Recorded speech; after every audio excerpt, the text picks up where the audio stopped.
السلام علیکم ورحمۃ اللہ وبرکاتہ۔ سعودی عرب کے مشہور مصنف شیخ اسماعیل اپنی کتاب میں شاہ فیصل کے ایک ناقابل فراموش بیان کردہ واقعہ کو نقل کرتے ہیں۔ شاہ فیصل نے ایک روز اپنے درباریوں اور قریبی دوستوں کے سامنے کہا کہ میرے ایک مخلص دوست نے مجھے اپنی زندگی کا ایک عجیب و سبق آموز واقعہ سنایا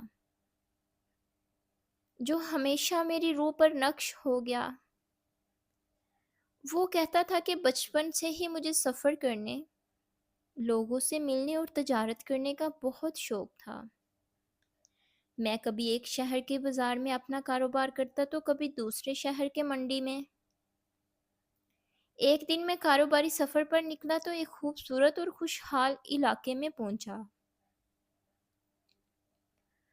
وہاں کے لوگوں کے چہروں پر مسکراہٹیں تھیں، بازار آباد تھا اور ہر طرف رزق کی فراوانی کا منظر تھا۔ میں نے سوچا کیوں نہ یہیں ٹھہر جاؤں اور اپنا کاروبار شروع کر دوں۔ کچھ دنوں میں اللہ نے برکت دی، کام چل نکلا۔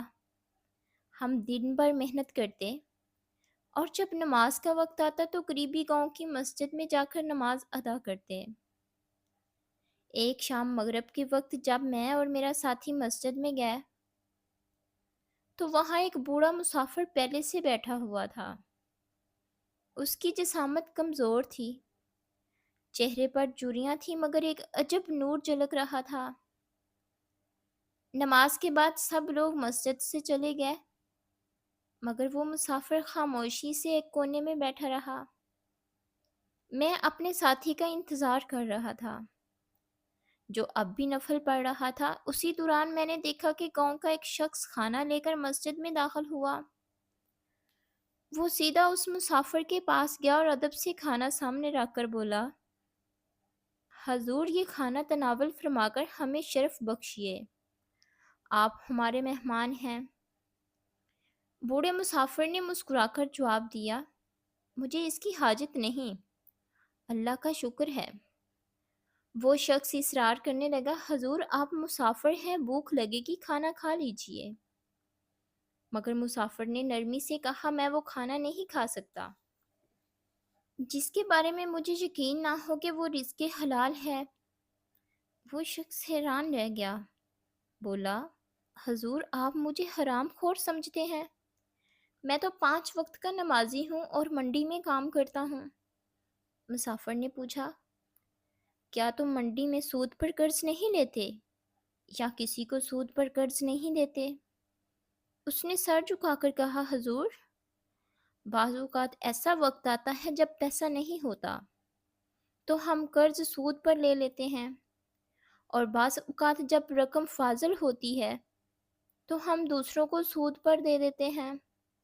مسافر نے گہری سانس لی اور فرمایا، پھر تمہارا رزق پاک کیسے ہو سکتا ہے؟ سود کھانے والا جہنم کا ایندھن ہے، میں تمہارے ہاتھ کا کھانا نہیں کھا سکتا۔ یہ سن کر وہ شخص شرمندگی سے لرز گیا، کھانا اٹھایا اور واپس چلا گیا۔ جاتے ہوئے اس نے اپنے پڑوسی چرواہے سے کہا، مسجد میں ایک بزرگ مسافر آئے ہیں، تم ان کے لیے کھانا لے جاؤ، شاید وہ تمہارا کھانا کھا لے کیونکہ تم تو بکریاں پالتے ہو، تمہارا رزق تو حلال ہے۔ چرواہا خوشی خوشی کھانا لے کر آیا، ادب سے رکھا اور عرض کی، حضور میں چرواہا ہوں، یہ بکریوں کے دودھ سے بنی روٹی ہے، آپ کھا لیجئے۔ مسافر نے نرمی سے پوچھا، کیا تم بکریاں بیچتے وقت ان کے تمام عیب بیان کرتے ہو؟ چرواہا گھبرا گیا، بولا، حضور بعض اوقات اگر عیب بتائیں تو قیمت کم لگتی ہے۔ مسافر نے فرمایا، تو پھر تم جھوٹ بول کر روزی کماتے ہو، یہ سنت نبوی نہیں، دھوکے سے کمایا ہوا رزق حلال نہیں ہوتا۔ مسافر نے ایک اور سوال کیا، جب تم دودھ بیچتے ہو تو کیا اس میں کبھی پانی نہیں ملاتے؟ چرواہے کا چہرہ سرخ ہو گیا، وہ بولا، حضور بعض اوقات تھوڑا بہت ملانا پڑتا ہے تاکہ سب کا حصہ نکل آئے۔ مسافر نے کہا، پھر تمہارا رزق بھی پاک نہیں، میں یہ کھانا نہیں کھا سکتا۔ چرواہا شرمندہ ہو کر کھانا اٹھا کر واپس چلا گیا۔ اس کے دل میں ایک چبھن سی رہ گئی۔ وہ سوچنے لگا کہ میں تو ہمیشہ یہی سمجھتا تھا کہ میری کمائی حلال ہے، لیکن آج پہلی بار احساس ہوا کہ میں جھوٹ، دھوکے اور فریب سے اپنی روزی کما رہا ہوں۔ اس نے دل میں عہد کیا کہ اب کبھی کسی کو دھوکہ نہیں دے گا۔ وہ گھر گیا، مگر سمیر کی خلش نے چین نہ لینے دیا۔ اس نے سوچا، ہمارے گاؤں میں کوئی ایسا نہیں جو سود سے، ظلم سے یا کسی ناجائز طریقے سے بچا ہو۔ ہر کوئی کسی نہ کسی غلطی میں مبتلا ہے۔ صرف امام مسجد بچتا ہے جو 5 وقت نماز پڑھاتا ہے، اس کی روزی حلال ہوگی۔ وہ فوراً امام مسجد کے پاس گیا اور کہا، حضور مسجد میں ایک عجیب بزرگ مسافر آئے ہیں، آپ ان کے لیے کھانا لے جائیں۔ امام مسجد خود کھانا لے کر آیا، مسافر کے سامنے رکھا اور کہا، میرے گھر کا کھانا حلال ہے، آپ اطمینان سے کھا لیجئے۔ مسافر نے نرمی سے کہا، میں تمہارے گھر کا بھی کھانا نہیں کھا سکتا۔ امام حیران ہوا، بولا، حضور میں تو نماز پڑھاتا ہوں، مسجد کا خادم ہوں، میرا رزق حلال ہے۔ مسافر نے پوچھا، کیا تم نے اپنی زندگی میں ہر حق ادا کیا، ہر فرض پورا کیا؟ امام نے عاجزی سے کہا، جی حضور، میں نے تو ہمیشہ حق پر عمل کیا۔ مسافر نے کہا، اچھا یہ تو تمہارا گھر جس زمین پر بنا ہے، وہ تمہاری اپنی زمین ہے؟ امام نے کہا، جی ہاں، صرف 10 مرلے زمین میری ملکیت ہے۔ مسافر نے سوال کیا، کیا تم نے ان 10 مرلے میں سے اپنی بہن کو وراثت میں حصہ دیا؟ یہ سنتے ہی امام کا چہرہ زرد پڑ گیا، وہ خاموش ہو گیا۔ مسافر نے فرمایا، جب تم نے اپنی بہن کا حق ادا نہیں کیا تو تم نے حقوق العباد پورے نہیں کیے۔ جس کا رزق حقوق تلفی سے آلودہ ہو، وہ حلال کیسے ہو سکتا ہے؟ امام کی آنکھوں سے آنسو بہنے لگے۔ پورا گاؤں سن کر حیران رہ گیا۔ اس رات میں بھی وہ منظر دیکھ کر لرز اٹھا۔ اگلی شام جب ہم دوبارہ مسجد میں نماز کے لیے گئے تو وہی بزرگ مسافر پھر موجود تھے، مگر اس بار منظر مختلف تھا۔